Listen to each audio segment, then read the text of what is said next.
అయితే చాలా మందిలో ఈ శీఘ్రస్ఖలనం లేదా premature ejaculation and sexual problems రావడానికి ఒక మెయిన్ రీజన్ను మాస్టర్బేషన్ అంటే హస్తప్రయోగం చేసుకోవటం.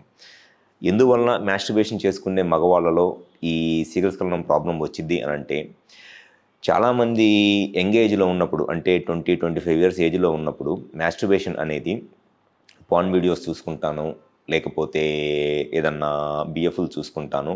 మాస్టర్బేషన్ అనేది చేసుకుంటా ఉంటారు.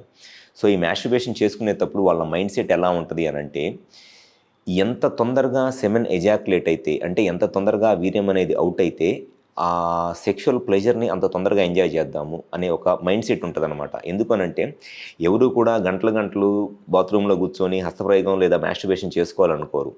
వాళ్ళకి ఆ మాస్టర్బేషన్ చేసుకునేటప్పుడు ఉండే ఒక ప్లెజర్ పాయింట్ ఏంటి అనంటే, సెమెన్ ఔట్ అయినప్పుడు అంటే వీర్యం ఔట్ అయినప్పుడు ఆ మాస్టర్బేషన్‌లో ఒక పీక్ ప్లెజర్ అనేది వస్తది.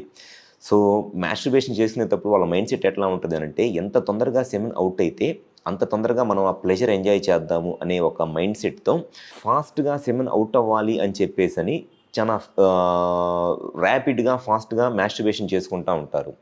సో, దానివల్ల ఏమైద్ది అనంటే, ఎప్పుడైతే ఆ బిఎఫ్‌లు చూసి అంత ఫాస్ట్‌గా మాస్టర్బేషన్ చేసుకుంటా ఉంటున్నారో, ఈ పెన్నిస్‌లో ఉన్న నర్వ్స్ మొత్తము ఆ ఫ్రీక్వెన్సీకి సెట్ అయిపోతాయి. మీరు నెక్స్ట్ టైము సెక్స్‌లో కలుస్తున్నప్పుడు ఆ పెన్నిస్‌లో ఉన్న నర్వ్స్‌కి మీరు సెక్స్ చేస్తున్నారా ఫిజికల్‌గా, మాస్టర్బేషన్ చేసుకుంటున్నారా అనేది ఆ నర్వ్స్‌కి సంబంధం లేదు.